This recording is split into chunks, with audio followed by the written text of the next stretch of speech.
The chill of steel cuffs dug into Jack Harlan's wrists like a bad memory, refusing to fade.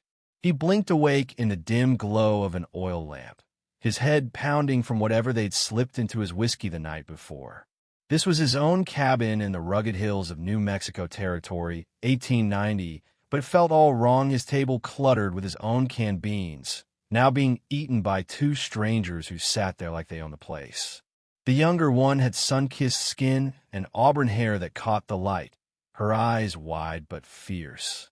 Her sister, older and tougher, stared at him with a gaze that could curdle milk. "You're up," the older one said, her voice sharp as a knife edge. Jack rattled the chains, testing them. Solid work. The kind he bought to guard his stash from claim jumpers, just like him. "Who the hell are you?" he growled, sitting up as far as the bond allowed. The older one leaned forward. "I'm Sophia Rivera. This is my sister, Isabella. And we know about the silver, Jack Harlan, the haul your partner our father died for." Her words hung heavy, laced with accusation. Jack's mind raced back 3 lonely years since his wife, Emily, had passed from that damn fever, leaving him to rot in isolation with nothing but ghosts and rot gut for company. He'd gotten sloppy, and in the wild Southwest, that was a death sentence. "Your dad, Miguel Rivera, was a good man," Jack said carefully. "Saved my hide in a bar fight down in Tucson once." Sophia slapped him hard, her palm stinging like fire, but her fingers lingered on his stubbled jaw just a second too long, trembling with rage. "Don't you dare say his name like you cared. You sold him out for that silver from the Arizona Mining Company. 50 grand in bars, meant for the mint, and you let him take the fall." Isabella, softer around the edges with her faded dress hugging curves worn from hard trails, stepped closer. "He talked about you," she whispered. "Said you were like a brother." Jack spat blood. Miguel was dipping into the company's payroll. "I tried to pull him out before the law caught wind."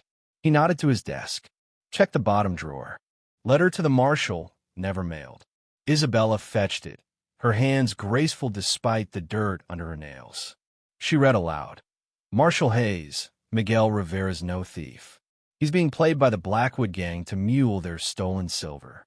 Give him a chance to flip on the real crooks." The paper fluttered to the floor. Sophia's fire dimmed a notch.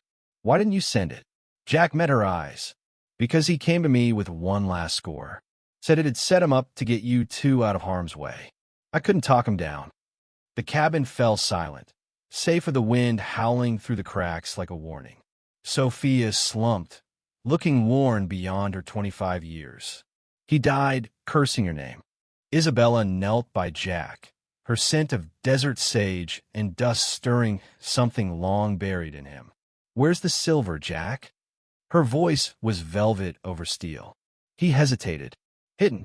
Safe from everyone, including me on bad days." Sophia's blouse shifted in the firelight, revealing a tarnished locket at her throat. "Pa said you had a map to more lost Confederate silver in the canyons." Jack chuckled darkly. "Your pa had a tall tale for every campfire, but there is something he died protecting." Before he could elaborate, Sophia's head whipped to the window. "Riders," she hissed, dousing the lamp. Hoofbeats thundered closer, mingled with rough voices. "Blackwoods," Isabella breathed, her grip on Jack's arm electric. "Worse than lawmen." Darkness swallowed the room as the door splintered open.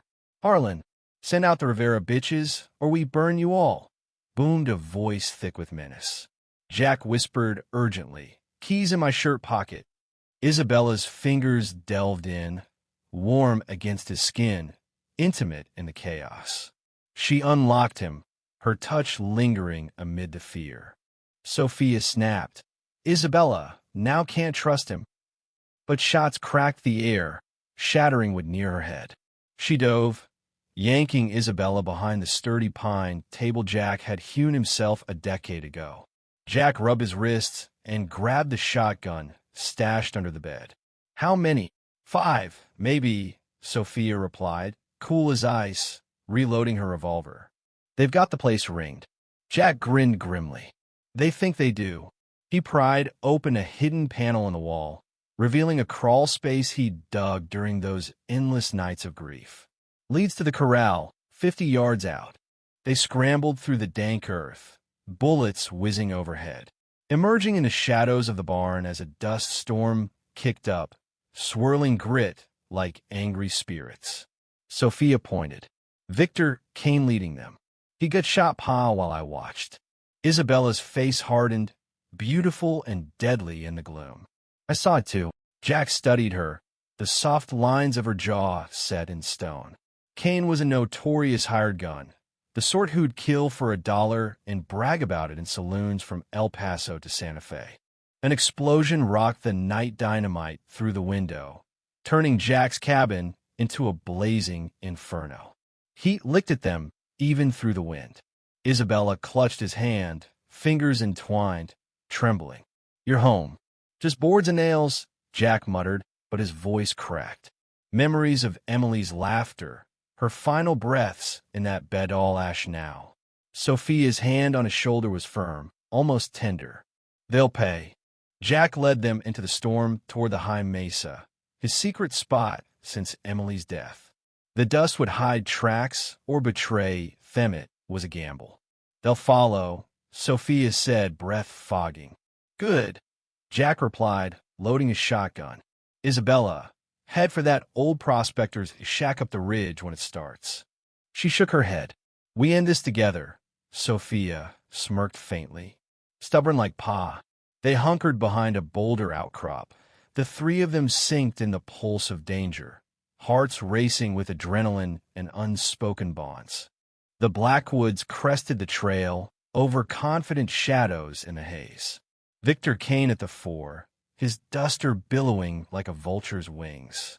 For others, mean-eyed thugs with itchy triggers. Harlan, last offer hand over the girls.